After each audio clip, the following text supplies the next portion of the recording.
Pengaliran ilmu ke Eropah. Terdapat 6 perkara yang berperanan penting dalam pengaliran ilmu ke Eropah. Untuk perkara yang pertama merupakan peranan Andalusia atau dalam bahasa Arabnya Al-Andalus. Peta yang tertera menunjukkan kotak berwarna merah di mana tamadun Islam mula tersebar. Berdasarkan kotak merah tadi, kita boleh perhatikan kota-kota atau benua-benua yang ditaluki oleh tamadun Islam. Kedudukan Andalusia terletak di bahagian atas peta berhampiran dengan Atlantic Ocean. Al-Andalus terletak di semenanjung Iberia dan pada awalnya diperintah oleh orang Vandalus dan kemudian diperintah oleh Raja Visigoth pada ketika itu iaitu Raja Roderick. Sebelum kedatangan Islam, memang telah wujudnya ketidakstabilan di Andalusia secara politik di mana terdapat ketidakpuasan hati dalam kalangan pemangku Visigoth. Hal ini kerana Raja Roderick naik tahta dengan cara pertumpahan darah dengan Raja Visigoth sebelumnya. Secara ekonomi, terdapat penindasan terhadap golongan bawahan dan juga secara sosial di mana sistem pendidikan hanya mengutamakan golongan bangsawan sahaja. Kedatangan Islam ke Andalusia dipimpin oleh Tariq Ibn Ziyad dan Musa Ibn Nusair bersama seangkatan tentera merentasi Lautan Gibraltar. Tariq Ibn Ziyad dibantu oleh pengikut setia Raja Visigoth yang teraniaya iaitu Julian dengan niat untuk membalas dendamnya terhadap Raja Roderick yang telah mencabuli anak perempuannya. Menurut sejarawan, Tariq Ibn Ziyad mengarahkan para pengikutnya untuk membakar kapal-kapal setelah mereka mendarat di semenanjung Iberia tersebut bagi meningkatkan semangat angkatan tentera barbar. Dengan bantuan dalaman yang diberikan oleh Julian serta ketidakstabilan yang dialami kerajaan Andalusia ketika itu menyebabkan Tariq Ibn Ziyad dan Musa Ibn Nusair berjaya menaluki semenanjung Iberia tersebut yang dikenali sebagai Andalusia.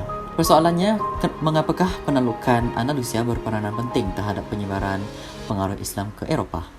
Secara ringkasnya, penalukan Andalusia menjadi papan lonjak kepada tamadun Islam untuk meluaskan tamadun sehingga ke Cordova dan Toledo. Begitu juga kerana Andalusia mempunyai populasi penduduk yang tinggi, berlaku proses asimilasi di mana orang-orang Latin lebih tertarik kepada cara kehidupan masyarakat Islam seperti aspek-aspek pemakaian, makanan dan perumahan tanpa mengubah kebudayaan asal penduduk tempatan. Akan tetapi, proses asimilasi tidak berlaku secara meluas kecuali kepada segolongan kecil yang berkahwin dengan orang-orang Muslim dan melahirkan segolongan yang dikenali sebagai Polains atau orang kacukan. Hubungan diplomatik. Menurut sejarah yang dicatatkan telah wujudnya hubungan diplomatik antara negara-negara Eropah dan negara Islam. Dari sudut agamanya, Islam mengajar umatnya supaya berinteraksi antara satu sama lain, baik berinteraksi secara vertikal dengan Tuhan Yang Maha Esa maupun secara horizontal sesama manusia atau makhluk ciptaan Tuhan. Hal ini kerana Islam juga menyuruh umatnya mengutamakan perdamaian atau menerima perdamaian sekiranya pihak musuh berniat sedemikian. Namun, hendaklah sentiasa berjaga-jaga dan berserah kepada Tuhan. Seperti yang dijelaskan, perkembangan intelektual yang pesat di Andalusia telah menarik minat raja-raja Eropah seperti di Jerman, Perancis, Britain dan Itali, menyebabkan berlakunya pertukaran duta-duta antara negara. Sebagai contoh, Raja Philips yang merupakan Raja Perancis telah menghantar dutanya menemui Khalifah Hisham I semata-mata untuk membuat penyelidikan tentang undang-undang yang diamalkan di Andalusia. Kegiatan penterjemahan. Semenjak penduduk Eropah sedar akan kecemerlangan tamadun Islam iaitu pada abad ke-11, keinginan untuk mereka menyerap tamadun dalam kehidupan seharian turut meningkat. Untuk menerap amalan hidup Islam, penduduk Eropah cuba memikirkan inisiatif yang boleh mereka gunakan untuk membawa masuk ilmu-ilmu berguna tersebut ke Eropah dengan cepat. Oleh itu, golongan cendekiawan di kalangan penduduk Eropah bersependapat yang salah satu cara yang terbaik adalah dengan penterjemahan. Oleh kerana kemampuan tinggi cendekiawan Eropah dalam menterjemahkan buku-buku bahasa Arab menyebabkan perkembangan pesat terhadap aktiviti penterjemahan. Hal ini secara tidak langsung menyebabkan ilmu tamadun Islam tersebar luas ditambah pula kerana aktiviti penterjemahan dilakukan oleh kebanyakan universiti Islam seperti di Sepanyol dan di Sisili. Disebabkan perkembangan pesat aktiviti penterjemahan, bangsa Eropah telah membangunkan institusi penterjemahan yang turut berfungsi sebagai institusi akademik dan salah satu institusi yang terdapat di Eropah iaitu institusi penterjemahan di Toledo. Antara penterjemah yang aktif di institusi tersebut adalah Ibrahim Ibn Daud pada tahun 1190 yang merupakan seorang Yahudi dan Herman pada tahun 1272 yang merupakan warga Jerman. Perang Salib.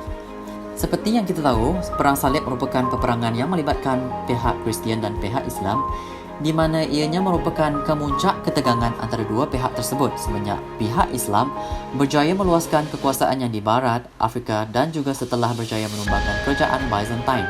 Perang Salib ini bukanlah semata-mata disebabkan oleh agama, tetapi disebabkan oleh pihak Eropah yang sanggup mengeluarkan wang dan senjata bagi membantu peperangan tersebut kerana berniat untuk memonopoli kegiatan perdagangan di sepanjang pantai timur dan selatan Laut Mediterranean seperti Venice, Genoa, dan Pisa. Oleh kerana peperangan ini tercetus hampir 2 abad, iaitu dari tahun 1095 hingga 1291, telah banyak mengalirkan ilmu-ilmu daripada tamadun Islam ke negara-negara Eropah. Bangsa Eropah telah mendapat pelbagai teknik-teknik pertanian dan alat-alat yang sebelumnya tidak pernah mereka temui, seperti jentera yang ditarik oleh haiwan penarik, seperti lembu atau kuda. Pengenalan barang-barang seperti permadani Islamik yang merupakan simbol kekayaan dan kemewahan, penggunaan teknik-teknik baru dalam pertanian dengan membawa masuk pelbagai jenis tanaman seperti gandum, buah-buahan sitrus, beras, kapas dan tebu. Terdapat juga industri penghilangan di mana penggunaan mesin dalam pembuatan kain dan diikuti kraft tangan seperti tembikar harian Islam yang terukir gambar-gambar alam semula jadi. Pembukaan Sisili. Sisili atau dikenali sebagai Pulau Sisilia merupakan salah satu pulau yang terbesar di Lautan Mediterranean dan terletak di bawah Italia. Oleh kerana kedudukan Pulau Sisilia terletak strategik di antara perjalanan benua Afrika dan Eropah, menjadikan pulau ini tempat intelektual yang penting pada ketika itu.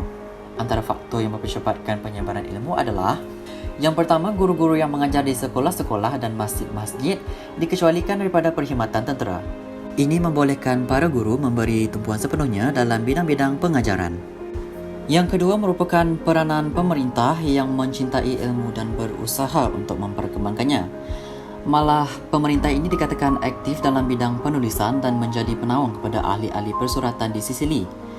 Secara kebetulan, pada zaman pemerintah di Sisili pada abad ke-10 dan 11 Masihi, Kairawan telah muncul sebagai pusat kegiatan intelektual di Afrika Utara. Keadaan ini membolehkan penduduk di Pulau Sisilia menimba ilmu pengetahuan dari bandar Kairawan dan juga mendapatkan guru-guru terlatih dari Kairawan untuk dibawa mengajar di Pulau Sisilia. Walaupun kemudiannya Pulau Sisili ditawan semula oleh pemerintah Kristian, kegiatan penterjemahan masih tetap digalakkan oleh pemerintah dan begitu juga penjawat kerajaan yang beragama Islam terus dibiarkan menjawat jawatan dalam pemerintahan. Sehinggalah suatu masa kerajaan mula kembali menunjukkan sikap anti-Islam menyebabkan kegiatan intelektual kembali ke Andalusia. Kegiatan ekonomi. Tamadun Islam Andalus juga tersebar ke Kristian Eropah melalui kegiatan perdagangan. Pedagang-pedagang Islam Andalusia telah membuat hubungan dagang dengan negara-negara Kristian sama ada melalui jalan darat maupun laut. Barang dagangan dari Andalusia menguasai pasaran di setiap bandar besar Eropah. Melalui kontrak perdagangan ini, banyak sistem nilai dan keilmuan masyarakat Islam Andalus berjaya dikuasai oleh masyarakat Kristian Eropah. Ini kerana sudah menjadi lumrah dunia di mana bangsa yang menguasai perdagangan akan mempengaruhi bangsa-bangsa lain yang mempunyai kontrak perdagangan dengannya. Oleh kerana kedatangan Islam telah memperkenalkan pelbagai jenis tanaman, begitu juga teknik pertanian seperti penggunaan haiwan penarik telah menyebabkan hasil tanaman melebihi keperluan dan diekspor ke benua-benua Eropah yang lain. Berikutlah perkara yang berperanan dalam pengaliran ilmu ke Eropah. Antaranya peranan Andalusia, hubungan diplomatik, kegiatan penterjemahan, perang salib, pembukaan Pulau Sisilia dan kegiatan ekonomi.